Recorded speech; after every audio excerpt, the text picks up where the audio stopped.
warahmatullahi wabarakatuh. Kami dari kelompok 2 akan membahas materi mengenai kewajiban menuntut ilmu. Nama kelompok yang pertama, Rojiah Al-Izzah dengan NIM 20201049. Yang kedua, Alaina Nafila Farihana dengan NIM 20201059. Dan yang ketiga, Izzatul Miskiyah dengan NIM 20201069. Yang pertama, kami akan membahas mengenai pengertian dari kewajiban menuntut ilmu. Ilmu pengetahuan yang baik itu secara khusus ilmu yang menyangkut agama maupun ilmu pengetahuan. Namun, secara umum, ilmu itu merupakan bagian dari pedoman yang harus diakui oleh manusia. Tidak ada satupun makhluk di dunia ini selain manusia yang oleh Allah itu diberikan ilmu dan bisa mengembangkannya menjadi sebuah pengetahuan. Hal tersebut termuat dalam Quran Surat Al-Baqarah ayat 31-32. Sifat-sifat yang ada pada manusia yang juga dimiliki oleh binatang itu seperti keberanian, kemurahan, kekuatan, amarah. Namun, binatang tidak memiliki ilmu pengetahuan yang sama seperti manusia, dan juga binatang juga tidak bisa mengembangkannya. Oleh karena itu, dengan adanya ilmu pengetahuan, secara akal, manusia itu dapat mengembangkan budaya dan peradabannya, sehingga dapat mengalahkannya, sehingga dapat menandingi dari makhluk lainnya jadi seorang pemimpin di bumi. Ilmu pengetahuan terus-menerus mengalami perkembangan dalam agama Islam. Oleh karena itu, harus diimbangi dengan ilmu dari para ulama, yaitu ilmu yang dapat menumbuhkan dan juga menambah keimanan dan ketakwaan kita kepada Allah. Karena ilmunya, para ulama itu dapat mengontrol dan mengembangkan sebuah ilmu itu. Oleh karena itu, pentingnya ilmu dan para ulama dalam kehidupan masyarakat untuk mencapai kemajuan manusia, kesejahteraan, dan kebahagiaan di dunia dan akhirat. Nabi Muhammad juga memerintahkan kepada seluruh umat Islam untuk menuntut ilmu demi kepentingan umatnya. Dengan menuntut ilmu, maka kita akan bisa mengamalkan dan juga menyampaikannya kepada orang lain, dan yang pastinya mendapatkan pahala bagi kita semua dan memudahkan orang-orang di sekitar kita yang mengalami kesulitan dalam belajar. Maka dari itu, kita harus mengamalkan dan juga menyampaikan ilmu kita kepada orang lain atau peserta didik. Jika ilmu yang telah kita berikan itu bisa dimengerti dan juga dipahami, berarti ilmu kita bisa mengetahui mana yang benar dan juga mana yang buruk secara teori dan juga logis. Ada ungkapan bahwa menuntut ilmu adalah kewajiban. Nah, di sini ada beberapa perspektif menurut hadis, yaitu yang pertama, bahwa setiap muslim itu wajib bersekolah dan juga belajar, jika tidak maka akan berdosa.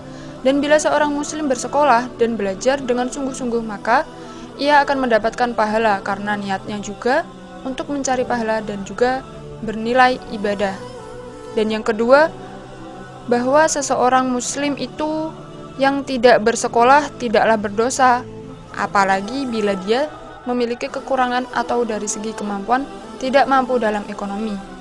Tetapi setidaknya bisa mencari tempat untuk belajar di luar sekolah, di sebuah majelis, masjid, atau sebuah tempat belajar kecil di luar sekolah. Kemudian hadis tentang kewajiban menuntut ilmu pengetahuan. Dalam hadis riwayat Sunan Ibnu Majah, kitab Muqaddimah, bab keutamaan ulama dan dorongan untuk menuntut ilmu.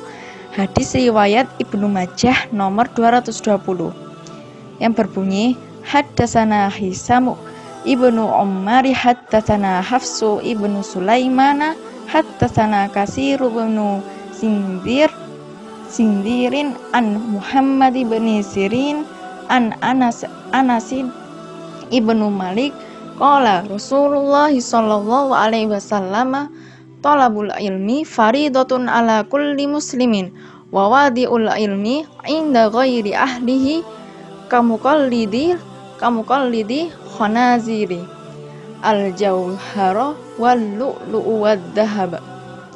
Telah menceritakan kepada kami Hisham bin Ammar berkata, telah menceritakan kepada kami Hafsah bin Sulaiman berkata, telah menceritakan kepada kami Kasir bin Sinzir dari Muhammad bin Sirin dari Anas bin Malik. Ia berkata, Rasulullah Shallallahu Alaihi Wasallam bersabda, menuntut ilmu adalah kewajiban bagi setiap muslim, dan orang yang meletakkan ilmu bukan pada ahlinya seperti seorang yang mengalungkan mutiara, intan, dan emas ke leher babi. Hadis riwayat Ibnu Majah nomor 220. Selanjutnya, hadis yang kedua terdapat dalam kitab Sahih Bukhari bab keutamaan menuntut ilmu nomor 80. Hadatsana Sa'idu ibnu Ufairin qala hadatsani Laitsu qala hadatsani Uqailun an ibni Shihabin an Hamzata ibni Abdillah ibni Umar anna ibni Umar qala sami'tu Rasulullah sallallahu alaihi wasallam qala bainana ana naimun utitu biqadahi labanin fasharibtu hatta inni la ara riya yakhruju fi adfari thumma a'daitu fadli Umar bin al-Khattabi qalu fama awal tahu ya Rasulullah qala al-ilma. Artinya, telah menceritakan kepada kami Sa'id bin Ufair berkata, telah menceritakan kepadaku Al-Laits berkata, telah menceritakan kepadaku Uqail dari Ibnu Syihab dari Hamzah bin Abdullah bin Umar bahwa Ibnu Umar berkata, aku mendengar Rasulullah SAW bersabda, ketika aku tidur, aku bermimpi diberikan segelas susu, lalu aku meminumnya, hingga aku melihat pemandangan yang bagus keluar dari kuku-kukuku. Kemudian, aku berikan sisanya kepada sahabat muliaku, Umar bin al-Khattab. Orang-orang bertanya, apa takwilnya wahai ya Rasulullah? Beliau menjawab, ilmu. Hadis riwayat Bukhari nomor 80. Hadis yang ketiga terdapat dalam kitab Tirmidzi nomor 2571. Hadatsana Nasru ibnu Ali qala hadatsana Khalid ibnu Yazid al-Ataki an Abi Ja'far ar-Razi an Ar-Rabi'i ibni Anas an Anasi ibni Malik qala Rasulullah sallallahu alaihi wasallam man kharaja fi talabil ilmi kana fi sabilillahi hatta yarji'a qala Abu Isa hadza haditsun hasanun gharibun wa rawahu ba'dum falam yarfa'hu. Artinya, telah bercerita kepada kami Nasr bin Ali, dia berkata, telah bercerita kepada kami Khalid bin Yazid al-Ataki dari Abu Ja'far ar-Razi dari Ar-Rabi' bin Anas dari Anas bin Malik, dia berkata, Rasulullah SAW bersabda, barang siapa keluar dalam rangka menuntut ilmu, maka dia berada di jalan Allah sampai dia kembali. Abu Isa berkata, hadis ini hasan gharib. Sebagian perawi telah meriwayatkannya, namun tidak merofakkannya. Hadis riwayat Tirmidzi nomor 2571. Selanjutnya syarah hadis. Sebagaimana yang telah kita ketahui bahwa menuntut ilmu itu merupakan sebuah kebutuhan asasi bagi setiap manusia.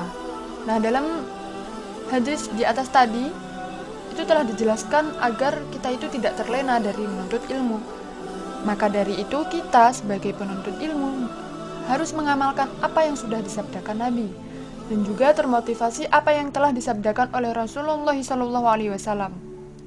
Kebaikan akan didapatkan seseorang ketika dalam mencari ilmu itu disertai dengan tujuan dan niat yang positif dan dapat bermanfaat bagi manusia dan kehidupan, atau dalam bahasa agamanya itu dengan tujuan yang tulus karena Allah, lillahi ta'ala. Nabi Muhammad SAW semenjak diutus menjadi nabi selalu mengingatkan para sahabat dan umatnya untuk selalu menuntut ilmu dan memberi penghargaan yang besar bagi para penuntut ilmu. Namun Rasulullah SAW juga mengingatkan agar mencari ilmu itu tetap harus dalam koridor mengharapkan ridho Allah Subhanahu wa Ta'ala.